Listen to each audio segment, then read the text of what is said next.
Well, as we all get older, one of the main things we want to know about is Alzheimer's disease. This Alzheimer's disease, we want to understand it because right beside us, we see friends, we see loved ones, we see people we care a lot about, and we find their brains actually just seemingly just disappear.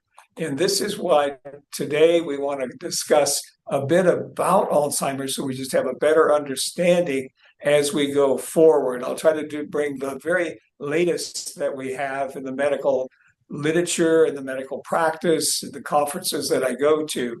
So first of all, there's kind of an interesting question about how common is this? Well, if you happen to be over age 45, it's 1 in 5 for women and 1 in 10 for men. Now, if you're over the age of 85, it's 1 in 3, women and men. So we can kind of begin to see as we get older, this diagnosis becomes critical. We know about heart disease, we know about cancer, we know about diabetes, we know about all kinds of things. But this one is the one that has us the most afraid. So when we think about what's playing into this, there actually is a gene, it's called the APOE4 gene, that increases our risk for both heart disease and also for Alzheimer's disease. Now, 25% of us actually carry one copy of this number 4. So when you think about the double helix, you think you could have 2, 2, you could have 3, 3, you could have 4, 4. You could also have the combination of 2, 3, or you could have 3, 4. So there's combinations that actually increase our risk or decrease our risk. The very best is if you have a 2, 2. You can just pay whatever it costs to do ancestry if you want to look at the gene APOE4.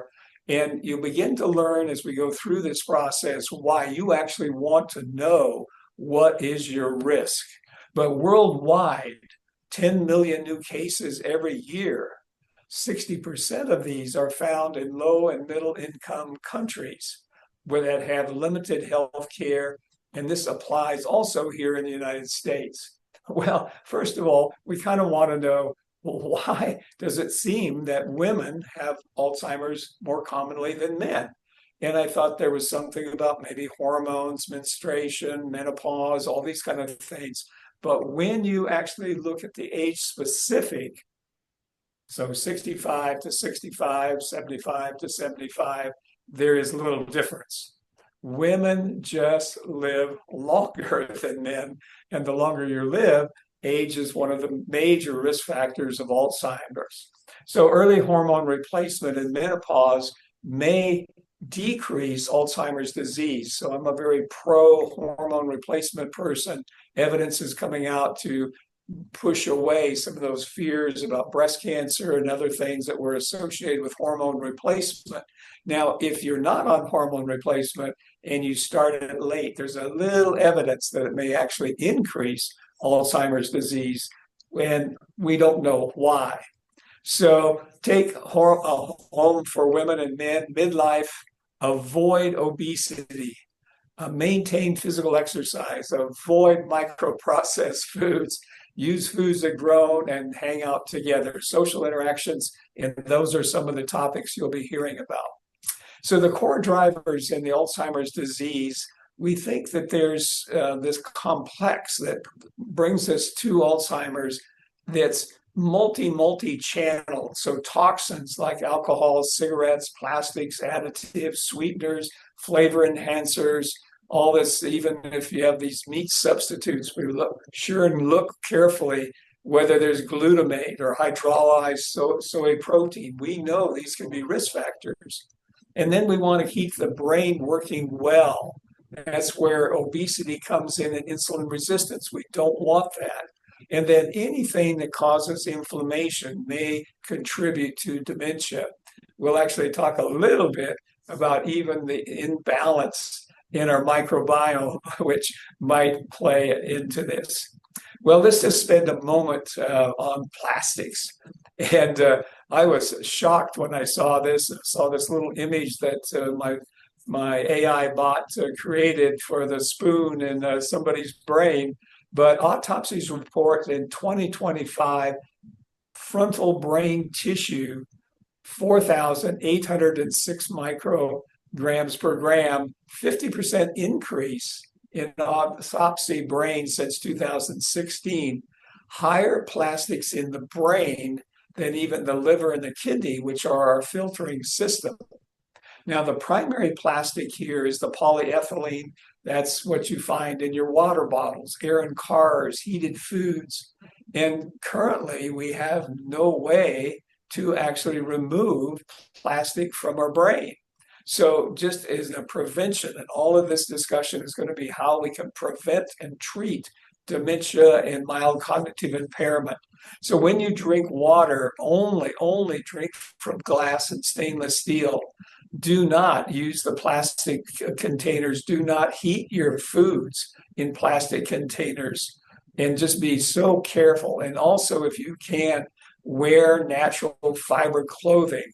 What do you think polyester is? It's one of the plastic forms.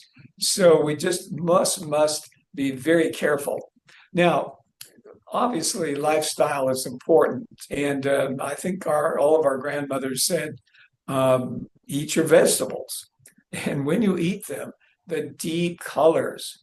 Now, you do want to be a little cautious on the tropical fruits like the mangoes and the pineapple and the bananas, because they're pretty high glycemic. So if you are using those, add some fat to that to kind of slow down the absorption of these wonderful tropical fruits. But you can choose the berries and the hard fruits like apples and pears. Plenty of natural fats. If anything says low fat, don't touch it, because when they took the fat out, they put sugar in to make it taste better, obviously. You might even consider stressing your body just a bit, particularly if you happen to be just a little bit overweight, by doing a little bit of restricted eating, restricted fasting. So pretty good evidence now that if you have maybe a good breakfast and maybe a late lunch, or maybe you have no breakfast except for your coffee or whatever your drink of the morning is, and then but not juices. We don't want to do a lot of juices because that's very high glycemic. But if you want to start with lunch and then have a dinner maybe at 5 or 6, so give yourself a little time for yourself to kind of not have as many calories. And the body is, when it's stressed, is so effective. It goes around and starts looking to see what cells are not doing well. And we call this apoptosis. It actually eats itself and recycles what's there. The cell that is dying, the cell that's not anymore useful, can become toxic. Well, then there's some more everyday foods. Pomegranate, ellagic acid. Right here at Loma Linda, we have Rich Hartman's done some nice work in both the mice and also in some of these other non-human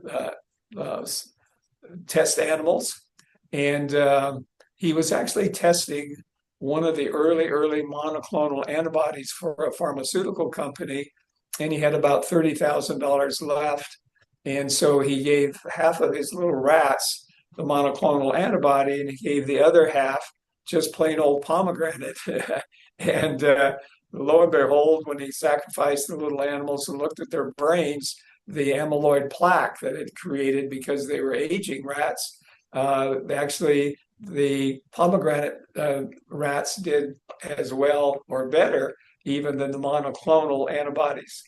So then we think of deep colors like the beets, the beetroots, very anti-inflammatory, antitoxin.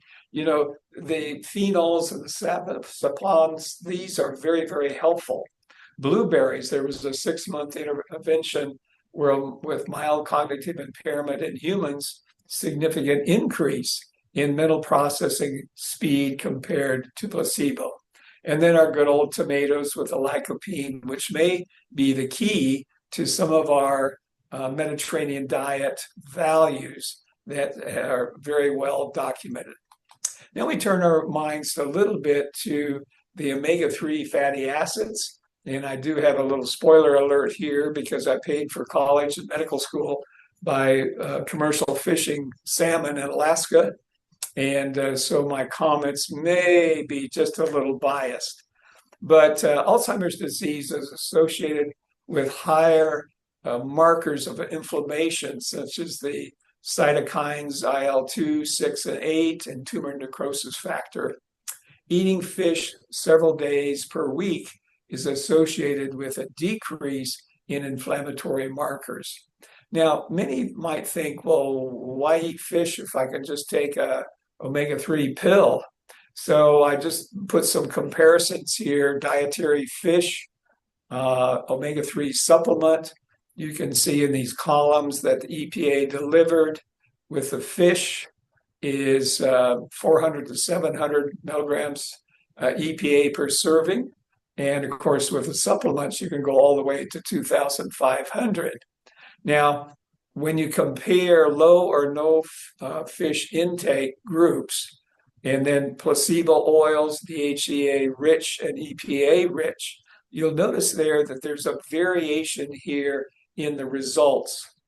So when we look at actual, how is the brain working? The randomized controlled trials with supplements of omega-3 are a little mixed. And some say maybe yes, some say maybe no. When you actually look at eating the whole fish, you get much more than just the omega-3 because you get the selenium, you get the vitamin D, the iodine, the protein, the taurine, much, much more with just the ordinary fish. And it doesn't have to be just salmon. It could be sardines. It could be some of these animals that have the omega-3. Now, many wonder, can I just get my omega-3s from plant sources? And plant sources do have omega-3s, but not the balance that's required for optimal health. The fish is the very best source.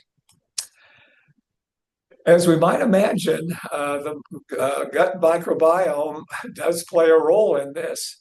And so we'll be talking a little more about how this is working with some of our potential supplements and so on.